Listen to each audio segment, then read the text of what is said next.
क्या तब कोलेस्ट्रॉल की दवा लेनी चाहिए? तब भी लेनी नहीं चाहिए, क्योंकि हमारा हमारा काम बाकी सारे केमिकल को घटाना नहीं है, सिर्फ कोलेस्ट्रॉल को घटाना है। तो कोलेस्ट्रॉल को घटाने का एक फॉर्मूला मैं बताता हूँ। अगर आपको वाकई में घटाने का शौक है, राइट, पहली बात तो उस पर ध्यान मत दीजिए, लेकिन फिर भी ध्यान दे रहे हैं घुमा फिरा के, नहीं मुझे घटाना ही है, तो सिर्फ एक काम कीजिए, वो खाना मत खाइए जिसमें कोलेस्ट्रॉल हो। अब सवाल क्या आएगा, कैसे पता चले कौन से खाने में कोलेस्ट्रॉल है, कौन से में नहीं है? उसके लिए सिर्फ एक बात याद रखिए, कोलेस्ट्रॉल बनाने की ताकत भगवान ने सिर्फ एनिमल्स को दी है। यू आर एनिमल और यू आर प्लांट? एनिमल। सिर्फ एनिमल ही कोलेस्ट्रॉल बना सकते हैं। काजू एनिमल है कि प्लांट है? Zero cholesterol, right. तो प्लांट से कोलेस्ट्रॉल होता ही नहीं, ये प्लांट में ताकत है ही नहीं। तो सिंपल बात ये है कि अगर आप एनिमल नहीं खा रहे हैं और डेयरी प्रोडक्ट जो कि एनिमल प्रोडक्ट है नहीं ले रहे हैं, सो कोलेस्ट्रॉल काजू में नहीं है, हो भी नहीं सकता, क्योंकि वो तो प्लांट है। कभी अगर एनिमल के अंदर से काजू निकल रहा होगा तो मुझे उसका पता नहीं, right. As long as it is plant, it is having zero cholesterol. तो बस एक बात देखिए, क्या ये प्लांट है? तो जीरो कोलेस्ट्रॉल, राइट। तो जितना मर्जी खा सकते हैं, जितना आपका दिल करे, जब तक पेट ना भर जाए, जी ना भर जाए, तब तक खा सकते हैं, बेशुमार खा सकते हैं। हाँ, ये बात तो है। सो तो एक ही रूल है, try to reduce the animal food. Only animal food contain cholesterol, plant food do not contain cholesterol. जो लोग कई बार हमारे पेशेंट होते हैं, बोलते हैं हम तो एनिमल नहीं खाते, लेकिन डेयरी प्रोडक्ट तो खाते हैं ना, तो वो भी कोलेस्ट्रॉल है पूरी तरह से, वो कम्स फ्रॉम एनिमल, राइट। जहाँ जहाँ मेरे सेंटर है, मलेशिया में, वियतनाम में, वहाँ सब नॉन वेज है, उनके बिना वो चलता ही नहीं काम उनका। अगर उनको बोलूंगा कि एनिमल फूड मत खाओ तो मेरा सेंटर ही बंद हो जाएगा वहाँ पे। तो फिर उनसे मैं नेगोशिएट करता हूँ, बार्गेनिंग, राइट। तो नेगोशिएट करता हूँ कि फिर मैं उनको बोलता हूँ कि ठीक है भाई, एनिमल फूड खाना है तो कम खाओ, नंबर वन, राइट। हफ्ते में एक बार, दो बार, तीन बार, जो तीन बार मान जाए, नहीं तो चार बार, राइट, कहीं तो माने। और अगर आप एनिमल फूड ले ही रहे हो तो वो वाला एनिमल लो जिसमें कम कोलेस्ट्रॉल हो। सवाल क्या है, कैसे पता चलेगा कौन से एनिमल में कम कोलेस्ट्रॉल है? कैसे पता चलेगा कौन सा एनिमल कम हार्मफुल है हमारे हार्ट के लिए? सिर्फ एक नियम, लेस नंबर ऑफ लेग्स, जितने कम लेग्स होंगे एनिमल के, उतने कम कोलेस्ट्रॉल, राइट, सिंपल। तो मैं उनको ये बोलता हूं, खाना, एनिमल फूड खाने से पहले देख लो कितने पैर है, गिन लो पहले। Beef and pork 4 legs, very very harmful. Chicken 2 legs, चलो ठीक है। फिश नो लेग्स, और अच्छा, राइट, मतलब अच्छा, कम बुरा, राइट। तो जब भी उनको बोलता हूं कि खाने से पहले प्लेट में देखो कितने लेग वाले एनिमल हैं, राइट। सो वो, और अगर आपको लैंड एनिमल और सी एनिमल में, सी animal is better.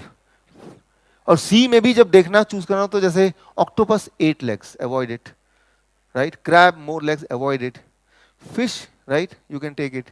Egg, it comes from chicken which is having 2 legs, like this, right. इस तरह से आप इसको कर सकते हैं। एक पेशेंट ने मुझे बोला, डॉक्टर साहब व्हाट अबाउट स्नेक? सो सांप के अंदर अगर आप माइक्रोस्कोप लेके देखेंगे तो millions of, thousands of legs are there inside, hidden inside the skin.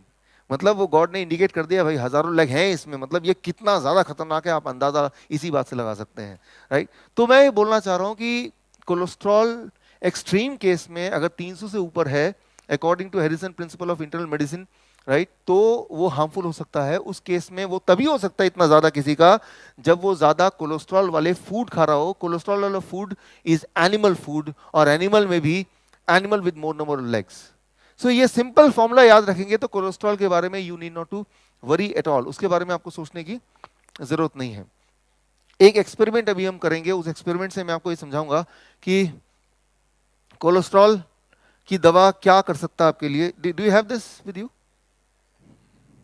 एक पेन, एक पेन ले लीजिए, जिनके पास पेन है, और ये हाथ में ले लीजिए। Thank you. आपको क्या करना है, ये ट्रायंगल है, अपने हाथ में रखिए, और इस ट्रायंगल के बीच को बीचों बीच एक छेद कर लीजिए, make a hole in the centre, जैसे मैंने किया, लाइक दिस।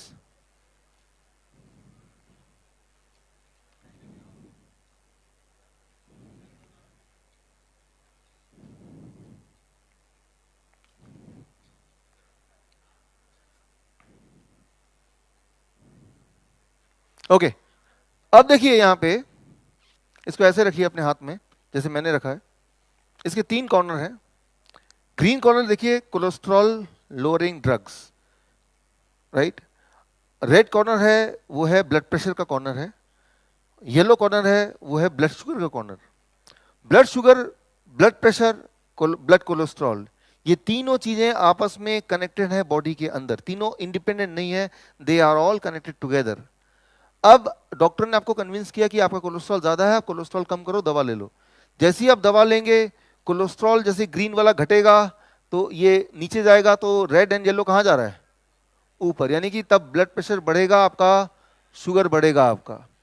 अब शुगर वाली दवा डॉक्टर के पास जाएंगे 6 महीने बाद, 1 साल बाद, कि कोलेस्ट्रॉल तो मेरा ठीक आ रहा है। जिनको अगर ये नहीं मिला तो आपको मिल जाएगा ब्रेक में, यहां देख के आप समझ सकते हैं इसको।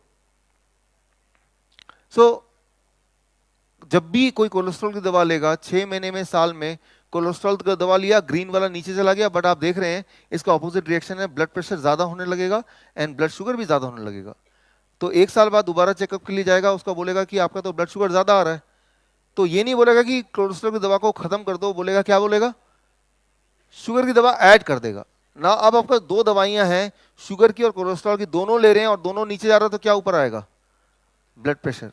आप देखेंगे 73%, according to Center of Disease Control, 73% of the diabetes patient they are also taking cholesterol lowering medicine and blood pressure medicine, combination में है। कोई इकलौता ऐसा नहीं होगा कि कोई सिर्फ डायबिटीज की दवा ले रहे हैं। शुरू करते वक्त तो डायबिटीज की दवा से शुरू किया था, but over the period of time, 1 साल 2 साल में, पहले कोलेस्ट्रॉल जुड़ गया, फिर ब्लड प्रेशर जुड़ गया, या पहले कोलेस्ट्रॉल जुड़ गया था फिर डायबिटीज जुड़ गई। कौन सा पहले जुड़ेगा वो आपकी किस्मत है, लेकिन एक भी दवा शुरू करेंगे तो 73% चांसेस है कि over the period of next 2 years आप बाकी 2 जो है ना, वो कॉम्बो ऑफर, बाकी 2 भी आपको मिल ही जाएंगे, राइट। तो पीछा कैसे छुड़ाना है? एक को छोड़िए, दूसरे को छोड़िए, तीसरे को छोड़िए, राइट, सिंपल, राइट। और छोड़ने का तरीका क्या है? मैंने आपको ब्लड प्रेशर का बताया था। जब भी खाना खाएंगे तो क्या देखेंगे पहले? If it is God made you eat it, man made you leave it. Diabetes का फॉर्मूला डीआईपी डाइट आपने देख ही लिया था, और कोलेस्ट्रॉल भी आपको पता चल गया कि कोलेस्ट्रॉल सिर्फ एनिमल फूड में होता है, तो try to avoid it, and the moment you avoid it, cholesterol can not be high. आपका बॉडी उतनी कोलेस्ट्रॉल बनाता है जितनी की बॉडी को खुद जरूरत है, लेकिन जब आप बाहर से कोलेस्ट्रॉल खा रहे हैं और बॉडी भी बना रहा है, तभी वो एक्सेस हो सकता है। तो कोलेस्ट्रॉल बनाने का काम बॉडी का है, तो बॉडी को ही करने दें। हम अलग से कोलेस्ट्रॉल लेंगे, यानी कि जैसे दूध पिएंगे तो उसमें एडिशनल कोलेस्ट्रॉल है, बॉडी के पास वो वाली कैलकुलेशन नहीं है, एंड उस केस में कभी कभी किसी किसी में वो एक्सेस हो सकता है, और वो excess can be damaging in rare cases, right, अगर डैमेजिंग है तो। So this you have to really understand. अब सवाल आता है कि आज घर जाके क्या करना है। आज का एक इंपॉर्टेंट टॉपिक है जो कि हार्ट डिजीज है। एक इंपॉर्टेंट टॉपिक है हार्ट अटैक, कि मान लो किसी को हार्ट अटैक आ ही गया, आपके सामने पेशेंट है, तो अब क्या करना है, व्हाट नेक्स्ट थिंग, ताकि वो अभी रिवाइव हो जाए। अभी आपके पास सिर्फ कुछ सेकंड होते हैं, हाउ टू रिवाइव इट। तो ये बहुत ही इंपॉर्टेंट टॉपिक है। ये अगर नॉलेज थोड़ी सी मिल जाए तो इंसान बच सकता है, वो जान तो बच ही सकती है, उसके पैसे भी सारे बच सकते हैं, राइट। तो वो वाला टॉपिक अभी हम डिस्कस करने जा रहे हैं, heart disease, right, heart attack, वो क्या होता है, कैसे करना है, ऑल दोज थिंग्स, जो घर में बैठ के आप अपने किचन को ही अपना हॉस्पिटल बना सकते हैं, super speciality hospital, right, super speciality kitchen बना सकते हैं, राइट। सो उसके लिए आपको क्या करना है, आपके पास एक सांप सीढ़ी का एक गेम है, दिस यू आर हैविंग, ठीक है, स्क्रीन पे देखिए, घर में जाके उसको रेफर करना है आपको। आपको सिर्फ जीवन में 7 सीढ़ियां चढ़ना है, और आपके घर में 7 सांप हैं, उनको उठा के बाहर फेंकना है। अगर आपने ये कर दिया तो हार्ट डिजीज क्या, वो डायबिटीज क्या, वो हाइपरटेंशन क्या, वो ट्यूमर क्या, वो सिस्ट क्या, वो स्टोन क्या, राइट, वो high cholesterol, these will vanish automatically. Only thing is 7 snake आपके घर में छुपे हुए हैं, किचन में छुपे हैं, उसको उठा के बाहर फेंक दिया और 7 सीढ़ियां चढ़ ली, बस, राइट। तो ये आपका पूरा कंक्लूजन है। सो इनमें समझते हैं। सो सबसे बड़ा जो स्नेक है वो कौन सा स्नेक है? ब्लू। जितना ज्यादा बड़ा स्नेक उतना खतरनाक स्नेक, राइट। जितना बड़ा सीढ़ी, बड़ी सीढ़ी, उतना ज्यादा फायदेमंद सीढ़ी।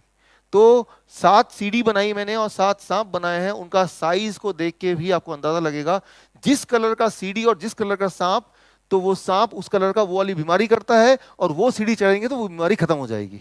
तो कलर का इंपॉर्टेंस पता चल गया, राइट। तो इस एक शीट के अंदर आपके जितने भी लाइफस्टाइल डिजीज है सारे ही कवर हो जाते हैं, राइट। ताकि आप उसको समझ पाएं, उसको याद रख पाएं, उसको घर पे जाके इंप्लीमेंट कर पाएं, और एक छोटा बच्चा भी घर पे है तो उसको भी सिखा पाएं through this game of snake and ladder, right.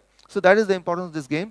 So the most difficult, सबसे बड़ा सांप, सबसे खतरनाक सांप है सांप, कौन सा कलर का है ये? Blue. This is the snake of diagnosis. सबसे पहले तो इससे बचना है, हर हाल में इससे बचना है, राइट। ये कारण है सबसे ज्यादा लोगों के डिजीज रहने में, सिक रहने में, that start with diagnosis. Diagnosis करेंगे, राइट। आप हेल्दी से हेल्दी इंसान ले आइए जो आपकी नजर में सबसे हेल्दी है, और उसको फुल बॉडी चेकअप कराइए। मेरा फुल बॉडी चेकअप कराइए फॉर एग्जांपल। लेकिन जब मैं बाहर आऊंगा तो सारी रिपोर्ट देखूंगा तो मैं दुनिया का सबसे ज्यादा सिक मिलूंगा, राइट। रिपोर्ट ऐसा बोलेगी। तो कितना भी हेल्दी हो, डॉक्टर तब तक चेक करते हैं, तब तक टेस्ट करते रहते हैं, तब तक, मतलब जब तक कुछ तो निकले ना कम से कम। सो और टेस्ट इतने सारे हैं, कुछ ना कुछ करेंगे तो, क्योंकि हम कोई फैक्ट्री के बनाए हुए प्रोडक्ट नहीं है कि बिल्कुल सारे पैरामीटर वैसे ही मिलेंगे जैसे एक्सपेक्टेड है। हर इंसान यूनिक है, राइट। सो हमारे जो पैरामीटर्स हैं वो फैक्ट्री के हिसाब से डिजाइन नहीं है। तो डायग्नोसिस में आपको 1 मिनट में ये सांप को मैं बता देता हूं, खत्म करता हूं, फिर अगले सीढ़ी में जाता हूं। कोलेस्ट्रॉल की बात करते हैं। 1978 की बात करें, 1978 में था 300 से ऊपर जो कोलेस्ट्रॉल है उन्हीं को बोलेंगे हाई कोलेस्ट्रॉल, यानी कि 300 से ऊपर जो लोग हैं वही लोग कोलेस्ट्रॉल की दवा लें। 1998 में क्या कर दिया, 250 240 से ऊपर जिनका होगा उनको हाई कोलेस्ट्रॉल बोलेंगे। 1998 के बाद क्या कर दिया, 200 से ऊपर जो है वो हाई कोलेस्ट्रॉल और ये नॉर्मल। आप देखिए थोड़े से लोग नॉर्मल रह गए और ज्यादा लोग जो है वो एबनॉर्मल हो गए। और आज की बात करें नाउ, राइट, तो अब नया रूल ये है कि किसी की उम्र अगर 45 से ऊपर है तो उसको टेस्ट करने की जरूरत नहीं है, सीधा कोलेस्ट्रॉल की दवा स्टार्ट कर दो, राइट। तो ये नया रूल है, राइट। यहां तक कि ब्रिटिश मेडिकल जर्नल में आपको हैरानी होगी कि ये भी सजेशन आया फार्मास्यूटिकल कंपनी का कि भाई कोलेस्ट्रॉल की दवा इतनी जरूरी है कि आप जो वाटर टैंक में उसमें उसी में घोल दें। पानी हर एक के घर में आएगा ही, ये एक अमृत है, हर एक के पेट में अपने आप जाएगा, यहां तक, राइट। सो तो मैं ये सिर्फ कोलेस्ट्रॉल की बात नहीं, अगर आप थायराइड की बात करें, अगर 2003 तक थायराइड क्या था, 0.1 से लेके 6 के बीच में जिनका TSH लेवल है वो नॉर्मल था, राइट, यहां तक नॉर्मल है। इसके बाद जिनका TSH है उन्हीं को थायराइड की बीमारी मानते थे। अब क्या किया, उसको स्क्वीज कर दिया, छोटा कर दिया, 0.6 को 3 तक ले आए, राइट, और 0.1 को 0.3 तक ले आए। यूं मानिए कि आप फुटबॉल का मैच खेल रहे हैं, आप हारना नहीं चाहते, आप क्या करते हैं, जब भी मौका मिलता है अपना जो गोल पोस्ट है छोटा कर रहे हैं। एक टाइम आया गोल पोस्ट इतना छोटा हो गया कि फुटबॉल के साइज से छोटा गोल पोस्ट, तो दुनिया का रोनाल्डो भी आएगा तो आपको हरा नहीं सकता, राइट। तो वही वाला काम हो रहा है मेडिकल साइंस में कि हर बार कुछ साल बाद, 1 साल 2 साल बाद पैरामीटर तो और कम, और एक टाइम ऐसा आ गया आज की तारीख में बस वही इंसान हेल्दी है जो कि अपना चेकअप नहीं कराता है। तो सबसे बड़ा सांप से बचना है कि चेकअप वाला सांप से, क्योंकि आपके बॉडी के अंदर वो सारे मैकेनिज्म है जो आपको घड़ी घड़ी बताती है, राइट, कि आप बीमार हैं या हेल्दी हैं। वो पेन से, दर्द से, डिस्कम्फर्ट से आपको बताती है, अलर्ट करती है। Need not to go for those diagnosis, right. So osteoporosis, हड्डियों की अगर बात करें तो उसमें भी आप देखेंगे पहले पैरामीटर कुछ और थे और उसके बाद कुछ और हो गए 2003 में, आज के पैरामीटर और स्क्वीज हो गए। ये हिस्टोरिकली अगर देखेंगे लगातार घटते जा रहे हैं। अब मैं आपको बोलता हूं कि ऑस्टियोपोरोसिस की बात है, 50 साल के ऊपर के किसी भी इंसान को आप ये टेस्ट कराइए, वो उसको कैल्शियम की गोली मिलके ही आएगी, क्योंकि ये जो पैरामीटर बने हैं ये पैरामीटर बने हैं 20 साल के आदमी के हिसाब से। लेकिन 20 साल का आदमी 50 साल का आदमी कंपेयर नहीं कर सकते, राइट, और तो उतना हेल्दी हो नहीं सकता, लेकिन फिर वो कैल्शियम की गोली देंगे। अब देखिए सबसे इंटरेस्टिंग बात, हमने डायबिटीज के लिए कल बात की पैरामीटर्स की, कोलेस्ट्रॉल के लिए आज बात की हमने, राइट, ब्लड प्रेशर की बात की, एंड सबसे इंपॉर्टेंट बात that is AIDS, HIV AIDS, right. HIV AIDS नाम से ही लोग घबरा जाते हैं, राइट। नाम से इतना लगता है कि नाम ही सुनेंगे तो ही HIV हो जाएगा, इतना ज़्यादा खौफ HIV का फैला हुआ है। लेकिन इंपॉर्टेंट बात यह है, आपको जान के ताजुब होगा, शॉक्ड होंगे कि HIV एड्स नाम की कोई बीमारी है ही नहीं दुनिया में। There is no such disease called HIV AIDS. तो मैं आपको आंकड़े देता हूं, 1981 जब से शुरू हुआ है, तब ये डिसाइड किया गया था कि 12 ऐसी बीमारियों को चुन लिया गया था कि अगर 12 ऐसी बीमारी, जैसे इन्फ्लुएंजा है, किसी भी तरह का फ्लू है, राइट, फीवर है, there are certain kind of cancer, right, certain kind of lung infection, कि ये सारी 12 बीमारियां हैं। इस बीमारियों का कोई पेशेंट आता है, tuberculosis for example one of them, तो उसको HIV टेस्ट कराओ, और अगर उसको पॉजिटिव आएगा तो हम बोलेंगे ये HIV का पेशेंट है, और नेगेटिव आएगा तो बोलेंगे ये उस बीमारी का पेशेंट है। दैट 1981। 1987 में वो 12 बीमारियों को बढ़ा के 25 बीमारियां कर दी गई। ये 25 बीमारियों में से कोई पेशेंट आएगा तो पहले तो HIV टेस्ट कराओ, HIV पॉजिटिव होगा तो बोलेंगे HIV का पेशेंट है, HIV नेगेटिव होगा तो बोलेंगे ये ट्यूबरकुलोसिस का पेशेंट है, ये इन्फ्लुएंजा का पेशेंट है, राइट। तो ठीक इसी तरह से 1992 में 25 डिजीज को कर दी, 25 को कर दी 29। 2008 में अब है 31 बीमारियां। 31 बीमारियों का लिस्ट है एक, उनमें से कोई भी बीमारी के साथ अगर कोई पेशेंट आता है तो बाय डिफॉल्ट उसका HIV टेस्ट होगा, और HIV टेस्ट में HIV पॉजिटिव निकलेगा तो बोल देंगे ये HIV का पेशेंट है, नेगेटिव निकलेगा तो बोलेंगे उस बीमारी का पेशेंट है, राइट। टाइम बहुत कम है, राइट, एक्स्ट्रा टाइम मिलेगा तो मैं इस पार्ट को एक्सप्लेन करूंगा, लेकिन बोलने का मतलब ये है कि अगर आप देखते हैं इतने सारे HIV पेशेंट हैं, तो ट्रुथ है कि नंबर ऑफ बीमारियां बढ़ा रहे हैं, तो जितने नंबर ऑफ बीमारियां बढ़ाएंगे उतने HIV के पेशेंट बढ़ जाएंगे, राइट। तो HIV का टेस्ट का साइंस अगर आप देखेंगे तो वो भी उतना ही खोखला है जितना कि बाकी सारी चीज़ देखें। इसके लिए मैंने एक किताब लिखी है, that is HIV AIDS the greatest lie of 21st century, right. अगर आपको ये किताब पढ़नी है तो आप लिख देंगे किताब ये चाहिए, तो मैं आपको ईमेल करके ई बुक भेज दूंगा। इंग्लिश में है, हिंदी में आने वाली है, राइट। हिंदी में मेरे ख्याल से within few days, right, by the beginning of next week month Hindi में भी आ जाएगी, तो हिंदी में पढ़ सकते हैं। तो एज ए एजुकेटर, जो लोग यहाँ डायबिटीज एजुकेटर, उनको ये नॉलेज से उनको ये पता चलेगा कितना घोटाला है, तो हमें अपना हेल्थ का खुद ही ध्यान रखना है। तो यहाँ मैं बता रहा था डायग्नोसिस, चाहे वो HIV की डायग्नोसिस की बात करें या डायबिटीज की डायग्नोसिस की बात करें, diagnosis is the most dangerous snake around. तो डायग्नोसिस से बचें।